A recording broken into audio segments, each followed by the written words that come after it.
Vamos a leer juntos en esta oportunidad el segundo capítulo de la carta a los Efesios, desde el versículo 19 y hasta el versículo 22, y que dice de la siguiente manera: Así que ya no sois extranjeros ni advenedizos, sino conciudadanos de los santos y miembros de la familia de Dios, edificados sobre el fundamento de los apóstoles y profetas, siendo la principal piedra del ángulo Jesucristo mismo, en quien todo el edificio bien coordinado va creciendo para ser un templo santo en el Señor, en quien vosotros también sois juntamente edificados para morada de Dios en el Espíritu.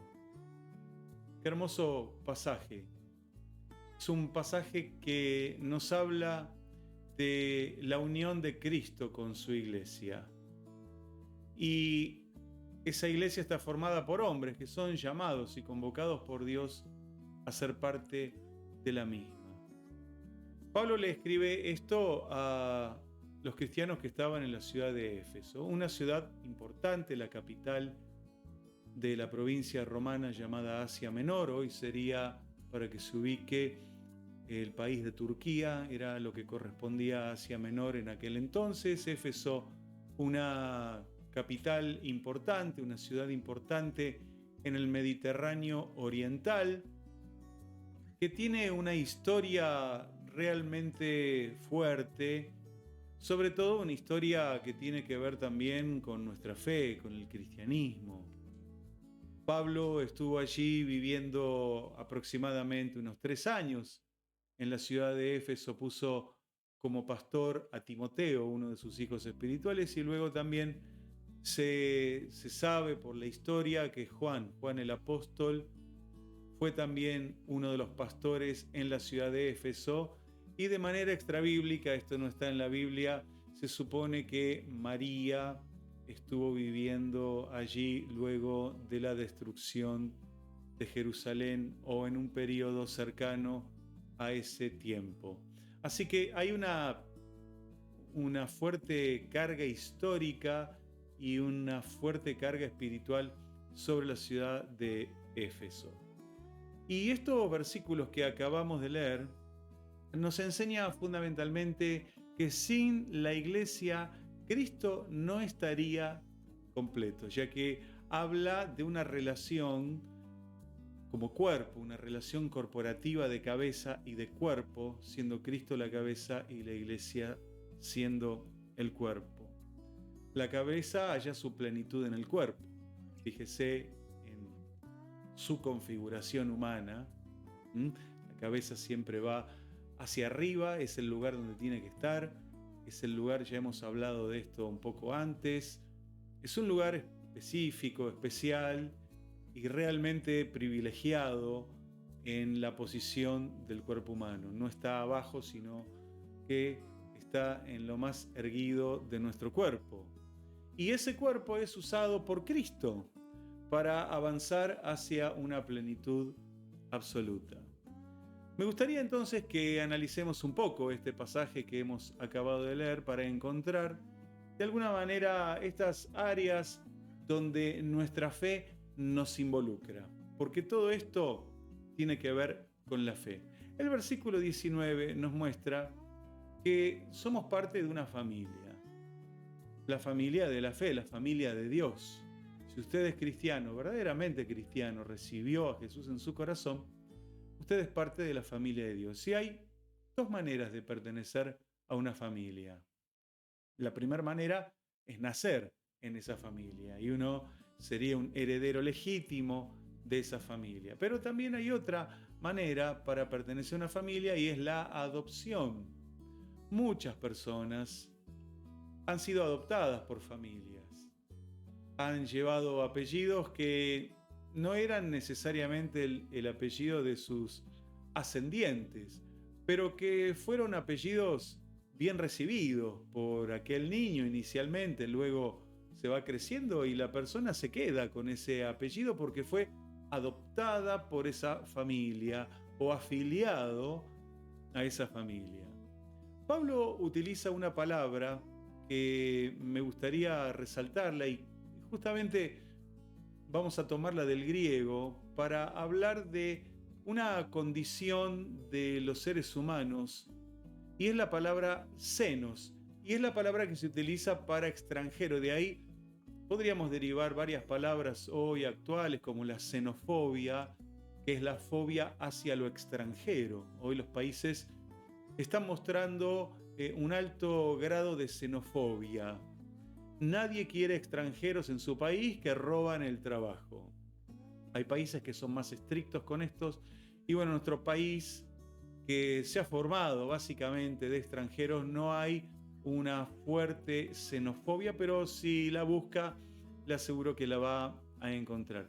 Así que Pablo utiliza la palabra, dice que ya no somos extranjeros, ya no somos xenos, porque en las ciudades griegas había muchos xenoi, muchos extranjeros, muchas personas que iban a vivir a esas ciudades y normalmente no eran bien recibidas. La vida, la verdad que no les era muy fácil. Pablo también utiliza otra palabra que es la palabra extranjero y se traduce como paroicos. Los paroicos eran mirados con sospecha. ¿Por qué? Porque eran personas forasteras que vivían en ese lugar pero nunca llegaban a adquirir la ciudadanía, nunca se nacionalizaban, así que estos eran rechazados de forma rotunda. Dos palabras bien fuertes en esta época que vivimos nosotros, donde se habla tanto de los derechos humanos y de las igualdades sociales. La palabra xenos y la palabra paroicos.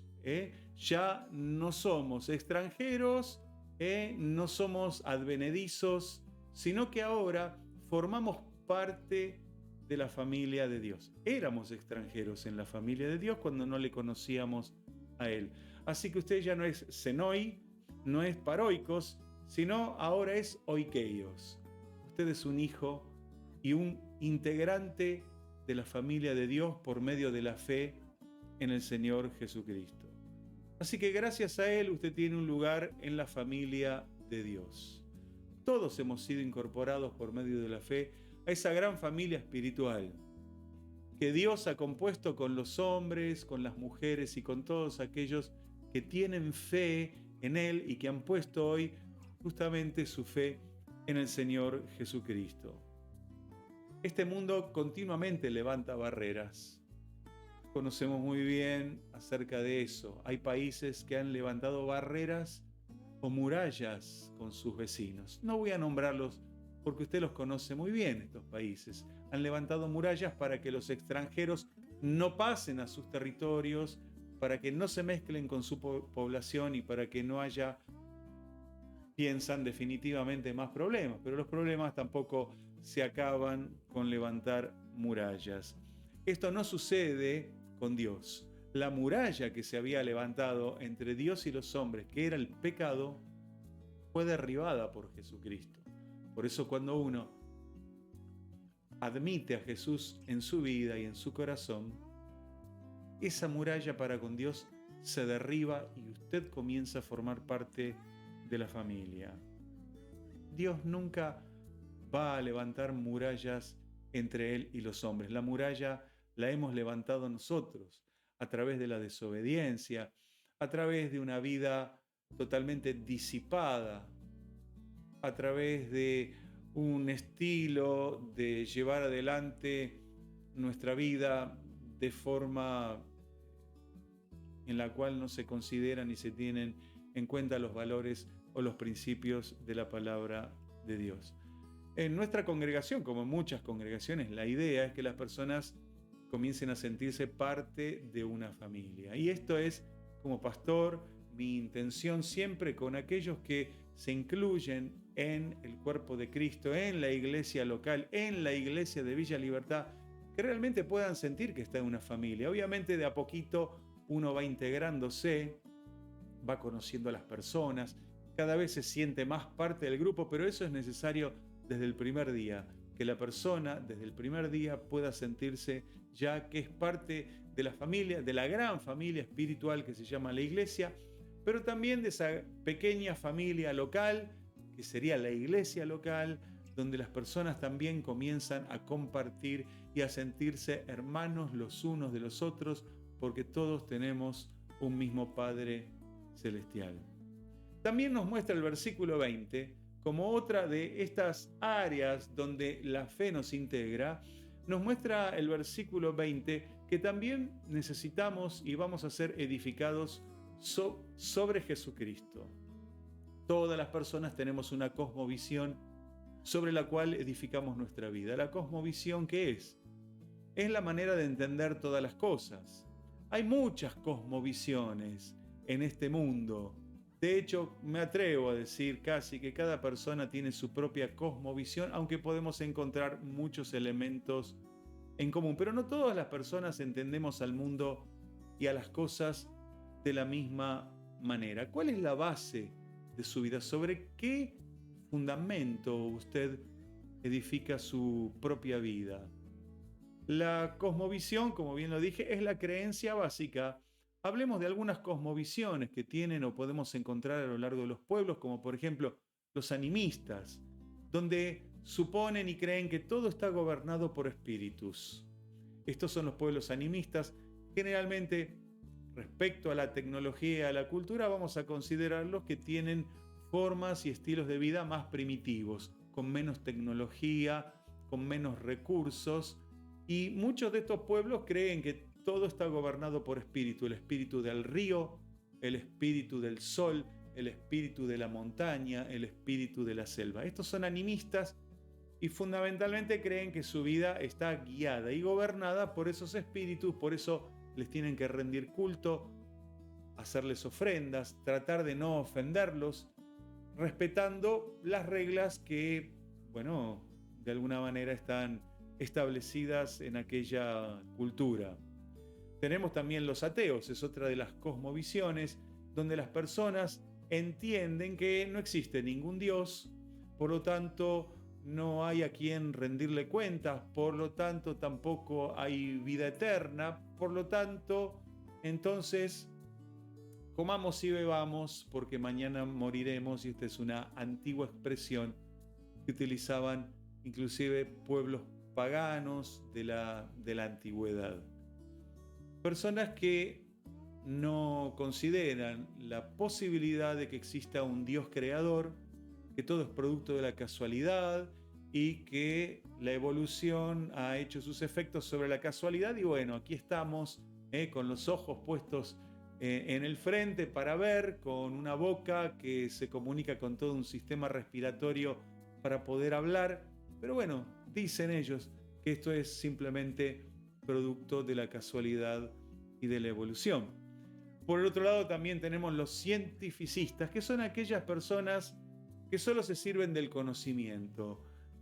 Todo lo que pueda explicarse es lo que sirve. Si no puede explicarse, entonces no tiene ningún sentido. Y bueno, también hay una cosmovisión judeo-cristiana, que podríamos decir es la cosmovisión que está establecida básicamente en muchos de los países del mundo. En nuestra Latinoamérica se puede hablar de una cosmovisión judeo-cristiana, aunque las cosas están muy mezcladas y casi hoy se puede hablar más bien de un cristopaganismo, donde realmente todo se hace una ensalada, donde muy pocas personas pueden llegar a explicar cómo funciona la fe. Pero bueno, en la fe judeo-cristiana entendemos que todo fue creado por un ser superior, que lo llamamos Dios. Los hebreos tenían sus nombres para ese Dios, nosotros de manera genérica lo llamamos Dios, Dios Padre, creador de todas las cosas, dador de la vida, el formador de todo lo material desde la nada, desde ex nihilo. Dios crea todas las cosas con el poder de su palabra, no necesitaba materia prima para crear absolutamente nada, solamente a nosotros los humanos nos creó y nos formó a partir de algo ya creado, que era el barro, que era el polvo de la tierra mezclado con agua, pero todo lo demás fue creado por el poder de su palabra. Esta es la cosmovisión judeo-cristiana. Por eso, de acuerdo a lo que creamos, va a ser nuestro estilo y nuestra manera de vida. Hay muchas cosmovisiones más que podríamos nombrar, pero nos podría llevar todo el día a hablar acerca de ellas. Para Pablo, la iglesia, según el versículo 21, es un edificio. Está tomando esta metáfora o esta analogía donde cada cristiano, dice él y explica, es una piedra o ladrillo que forma ese edificio. Qué interesante es también entender esto. Los ladrillos en una construcción están relacionados los unos con los otros. Eso es lo que le va a dar integridad a una construcción. Tienen que estar unidos, tienen que estar pegados con algún material que los mantenga en su posición y que no permita que ninguno de ellos se salga de su lugar. Pues así también funciona el cuerpo de Cristo. Los cristianos unidos, cada uno en su función, en su lugar, en el lugar que cada uno sabe encontrar y descubrir dentro del cuerpo de Cristo, con las distintas responsabilidades que conlleva el formar parte de esta iglesia o de este cuerpo o de este edificio, como bien lo nombra Pablo. Pero hay algo interesante en las construcciones antiguas y aún todavía en algunas construcciones modernas, existía la piedra angular. Quiero mostrarle en esta ilustración que tenemos acá la piedra angular, que es la piedra que usted va a encontrar aquí en el medio del arco. Es una piedra que es especial, es como una cuña y es la que realmente sostiene las otras dos mitades del arco y la columna. Esa piedra angular que está justo en el medio es la que le da integridad al arco. Si usted sacase para arriba la piedra angular, el arco se derrumbaría. Y dice Pablo que Jesucristo es la piedra angular que mantiene al edificio en pie. Los arcos romanos, hermosas construcciones que tienen ya por lo menos unos 2000 años, si usted ha tenido la oportunidad de poder viajar por Europa, seguramente en algún lugar se habrá cruzado en el horizonte o al costado de aquella ruta o de las vías del tren, seguramente habrá visto los arcos romanos. Ellos los utilizaban para traer agua, porque arriba de esos arcos hacían como canales donde el agua la derivaban de alguna fuente, podría ser algún río o podría ser de alguna montaña, siempre en una pendiente porque el agua siempre va para abajo, nunca va para arriba, así que ellos calculaban una pendiente, pero todo estaba sostenido con el arco. Hoy todavía tenemos estructuras que se mantienen en pie, el Coliseo Romano, que es básicamente la sumatoria de arcos.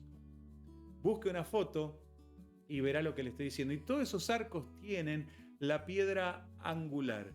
Si usted quita esta piedra, todo se viene abajo. ¿Qué pasaría si Cristo fuera quitado o si Él no estuviera? Pues no tendríamos una estructura, no tendríamos un edificio que se llama la iglesia. Y Pablo considera que ese edificio se va edificando de a poco, a medida que los hombres se van incorporando a la iglesia del Señor Jesucristo. Ladrillo sobre ladrillo, persona con persona, cristiano más cristiano. Se va formando esta unión tan especial, mística, podríamos decirlo, milenaria ya, porque la iglesia no es algo reciente, moderno, no es un invento de algún productor de televisión ni de ningún comerciante. Jesucristo dijo que Él venía a edificar su iglesia y Él se ponía como esa piedra para que toda la estructura pudiese tener estabilidad, uniformidad y que todos pudiésemos estar verdaderamente unidos en su nombre. Pablo añade que luego de ese fundamento viene la creencia apostólica, la creencia profética, que es la doctrina que ya por 2000 años o más de 2000 años la iglesia está predicando. El credo de los apóstoles, las doctrinas fundamentales que la Biblia nos enseña y en las cuales se fundamenta también nuestra fe y que creemos profundamente cada una de esas doctrinas sin poner absolutamente en duda ninguna de ellas. Después esa doctrina le creamos la teología y tratamos de explicarla y salen un montón de explicaciones.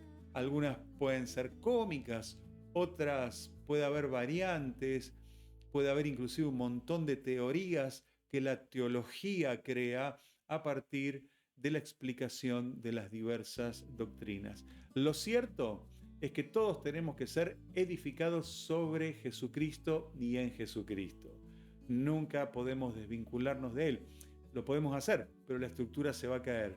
Cuando las personas, y lo he visto a lo largo de todos estos años, se desvinculan de Jesús, uno ve cómo sus vidas se derrumban, cómo sus familias se derrumban, porque Dios es la piedra angular que va a sostener los arcos que van a fundamentalmente mantener la estructura en pie y estable a lo largo del tiempo. Y tercero, versículos 21 y 22 también nos ha mostrado que somos santificados por el Espíritu Santo. No queremos ser anacrónicos, nadie quiere ser anacrónico, o sea, sentirse fuera del tiempo actual. Pero hay un concepto que parece anacrónico, es el concepto de la santidad. Al mundo moderno, al mundo actual que tenemos, no le interesa, fuera de la fe, por supuesto, no le interesa una vida de santidad. Es algo anacrónico, es algo antiguo, es algo de la Biblia, dicen, es algo de la religión. No es para vivirlo en esta época. Pero la Biblia nos enseña y nos demanda a que nosotros, como cristianos, debemos de guardar la santidad. Para los cristianos del primer y segundo siglo de nuestra era, la santidad se obtenía apartándose del mundanal ruido. Por eso primero se iban los cristianos a vivir a cuevas. Malas interpretaciones, por supuesto, de principios de la palabra de Dios, de doctrinas de la palabra de Dios. Entonces decían, el mundo nos contamina, nos vamos a vivir a las cuevas. El problema es que las cuevas se acabaron.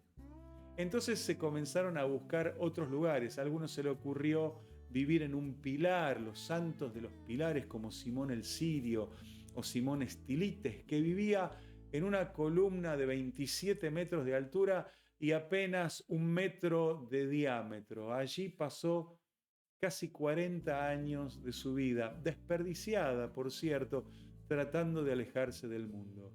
Luego, cuando ya se dieron cuenta que no era posible vivir en una columna, al menos vivir de manera normal, se empezaron a crear lugares especiales donde los cristianos se recluían, como los hospicios, de donde deriva la palabra hotel o la palabra hospital, luego los conventos, y allí se recluían para tener una vida piadosa, pero también muy lejos de la realidad que Dios demanda, porque Él nos puso en este mundo, un mundo complicado, un mundo sucio, un mundo peligroso, para que nosotros andemos por allí y llevemos el mensaje de su palabra. Jesús nos demostró que se puede vivir piadosamente en un mundo impío. Sí, claro que sí. Se puede pasar, se puede caminar por arriba de un lugar sucio sin ensuciarse. Simplemente uno tendrá que tener los cuidados necesarios y suficientes para que eso no suceda. Este es el gran desafío del cristianismo en cualquiera de las épocas y creo que fundamentalmente en esta época.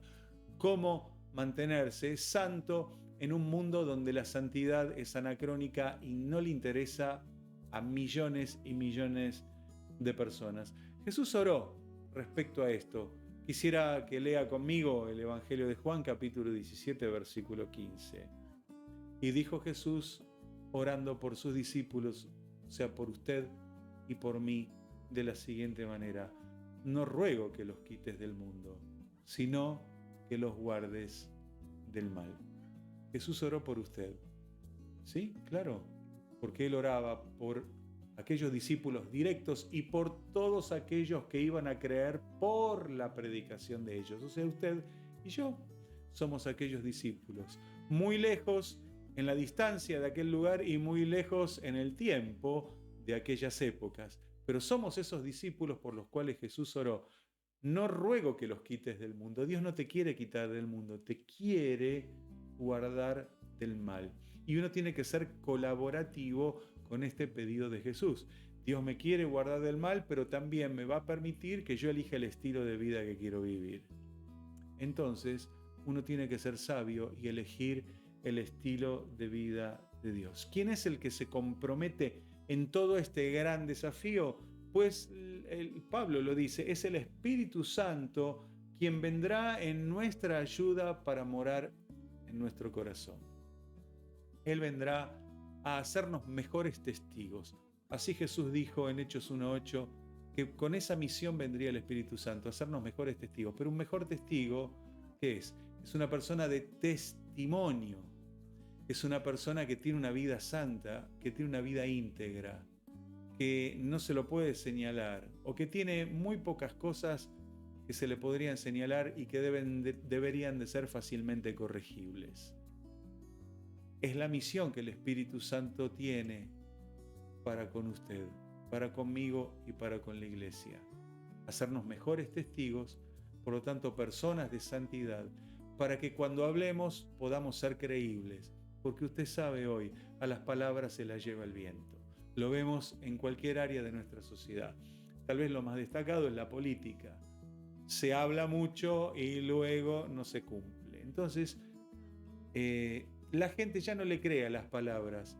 Ahora la gente le va a creer a los ejemplos, a lo que hacemos, no tanto a lo que digamos. Por eso usted tiene que ser un buen testigo de Jesucristo en este mundo.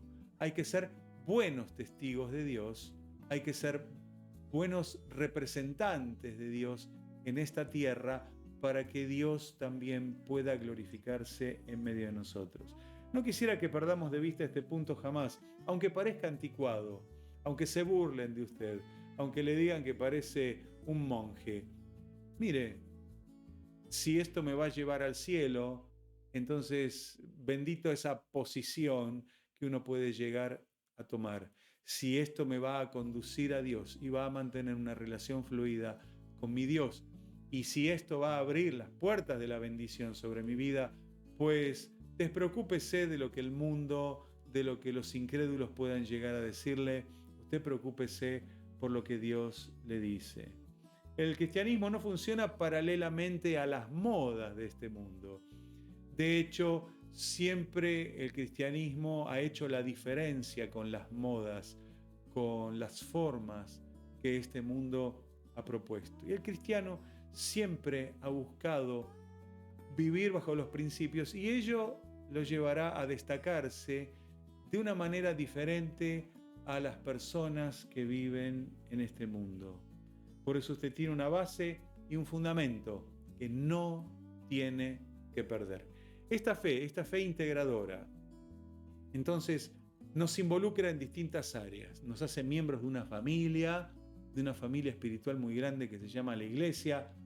Esta fe integradora hace que seamos edificados personalmente y en conjunto sobre Jesucristo, que es la piedra angular o la piedra que sostiene, acuérdese, la piedra que sostiene al arco, a la estructura, y que somos santificados por el Espíritu para que podamos vivir conforme a las demandas de Dios.